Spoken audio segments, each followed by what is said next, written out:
అది నాయకన్నా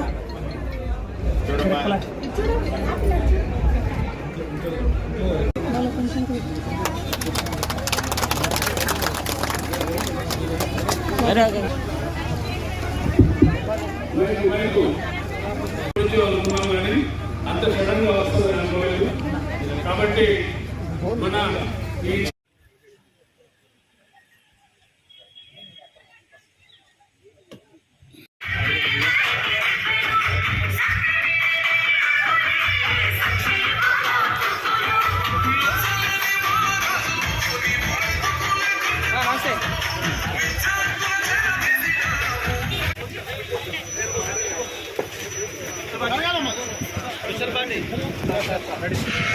హలో, మన ఊరికి విచ్చేసిన పొంగులేటి సీనన్న గారికి స్వాగత సుస్వాగతం పలుకుతున్నాము. మన గ్రామంలో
చేసినటువంటి మనందరి అభిమాని ప్రీతం నాయకులు రెవెన్యూ శాఖ మంత్రి మరియు హౌసింగ్ మినిస్టర్ గారు పొంగులేటి శ్రీనివాసరెడ్డి గారు ప్రత్యేకంగా స్వాగత సుమాంజలి తెలియజేస్తూ, మరి ఆనాడు ఎన్నికల్లో భాగంగా ఈ గ్రామానికి చేసిన తర్వాత మారుమూల ప్రాంతమైనటువంటి ఈ గ్రామానికి అంతర్గత రోడ్లు ఇల్లు ఇవ్వాలని సార్ ఆ రోజు మన అభ్యర్థులను కోవడం జరిగింది. ఈ రోజు కూడా 52 ఇల్లు మనం ఈ గ్రామానికి మనం ఇవ్వడం జరిగింది సార్. అదేవిధంగా ఇంకా విధంగా ఎస్టీ సభ్యులను కూడా కోట్లు, అదేవిధంగా ఈరోజు సీసీ రోడ్ల నిమిత్తం సార్ ఈ పంచాయతీకి మొదటిసారి వచ్చిన తర్వాత 80 లక్షలు మొదటి డబ్బులు ఇవ్వడం జరిగింది. రెండో దాంట్లో 1,52,00,000 రూపాయలు సార్ ఈరోజు మనం ప్రారంభోత్సవ కార్యక్రమం చేస్తా ఉన్నాం. ఇంకా ఉన్నది సుమారు ఒక 4 రోడ్లు ఉన్నాయి సార్. ఇంకా వేస్తే ఈ గ్రామాన్ని కూడా పూర్తి స్థాయిలో అయిపోతా ఉన్నాయి. అదేవిధంగా ఈ గ్రామానికి పాఠశాలలో బాల్యతండలో ఒకరికి కాంపౌండ్ వాళ్ళు మనం శాంక్షన్ చేయడం జరిగింది. ఈ రోజు ఆ కార్యక్రమం కూడా ప్రారంభోత్సవం సార్ ఈ రోజు. కాబట్టి అదేవిధంగా ఈ రోజు జడ్పీ స్కూల్ కూడా మనం ఆధునీకరణ చేయడానికి 10 లక్షల రూపాయలు కూడా మనం ఇవ్వడం జరిగింది సార్. పూర్తి కార్యక్రమం జరిగింది. రిపేర్ వర్క్స్ మనం ఇవ్వడం జరిగింది.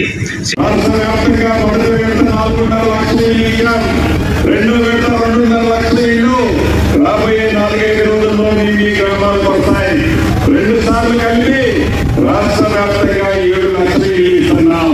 హైదరాబాద్ పట్టణంలో 1,00,000 ఇల్లు ఇస్తున్నాం. 3వ విడత ఇస్తాం, 4వ విడత ఇస్తాం. అర్హులైన ప్రతి పేదవాడికి 20 ఇల్లు ఇచ్చి చేస్తాం. ఈనాటి శాసనసభ్యులు గారు కలెక్టర్ గారు చెప్పినట్టు ఈ రాష్ట్రంలో కూలీలు వస్తుంది. ఆ కూలీలో నా ఆడబిడ్డను నిరసించకుండా స్లాబ్ కింద నిరసించే విధంగా ఈ విడతలో కూలీలు మొత్తానికి కూడా ఇందిరా మిల్లు ఇచ్చే కార్యక్రమాన్ని చేపట్టాం. ఇందిరా మిల్లు రాజకీయంగా ఇవ్వటంలా, నువ్వు ఏ కులమని అడగటంలా, ఇది ఏ మతమని అడగటంలా, చివరికి గెలిస్తే నాకు ఓటేస్తామని కూడా అడగటంలా, నేను మంచి చేస్తే ఆ పెద్దమ్మ తప్పకుండా మనసారా నన్ను గెలుస్తుందనే ధైర్యం, స్థైర్యం, నమ్మకం సంక్షేమ కార్యక్రమాలతో పాటు ఇప్పుడే మనం ఒకే మధ్యలో అంతర్గతంగా సిమెంట్ రోడ్లకు శంకుస్థాపన చేస్తున్నాం. ప్రభుత్వంలో పేదవాడికి ఎక్కడా ఇబ్బంది కలగొద్దని అనేక సంక్షేమ కార్యక్రమాలు మీ గుమ్మం దగ్గరికి మన ప్రభుత్వం గౌరవ ముఖ్యమంత్రి రేవంత్ రెడ్డి గారి నాయకత్వంలో ఇవ్వటం జరుగుతుంది.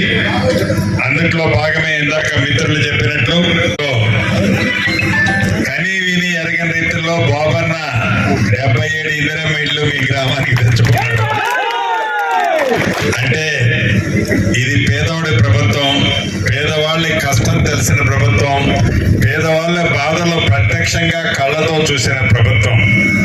అటువంటిది ఏ పేదవాడికి ఇబ్బంది కలగొద్దన్నదే ఈ ప్రభుత్వం యొక్క ముఖ్య ఉద్దేశం. అభివృద్ధి కార్యక్రమంలో కూడా ఇంకా 3-4 రోడ్లు వేస్తే గ్రామంలో అంతర్గతంగా రోడ్లన్నీ పూర్తయితాయని ఎమ్మెల్యే గారు చెప్పింది నిజం. ఈ ఊరితో నాకు మొదటి నుంచి చాలా అవినాభావ సంబంధం ఉంది. ఇందాక భోజాన్న ఊరెట్టనో బాబన్న ఊరితో కూడా నాకు అంత మంచి అవినాభావ సంబంధం ఉంది. భవిష్యత్తులో ఇంకా ఈ ఊరికి కావాల్సిన అన్ని కార్యక్రమాలు చేసే బాధ్యత మీ ఇంటి పెద్ద కొడుకుగా నేను తీసుకుంటానని మనస్ఫూర్తిగా మీ అందరికీ చెబుతూ నాపై ఉంచిన గురుతర బాధ్యతని నేను నిలబెట్టుకుంటానని కోరుకుంటున్నాను. సబ్స్క్రైబ్ చేయండి, అలానే పక్కనున్న బెల్ ఐకాన్ కూడా ప్రెస్ చేయండి. ఈ వీడియో మీకు నచ్చినట్లయితే దయచేసి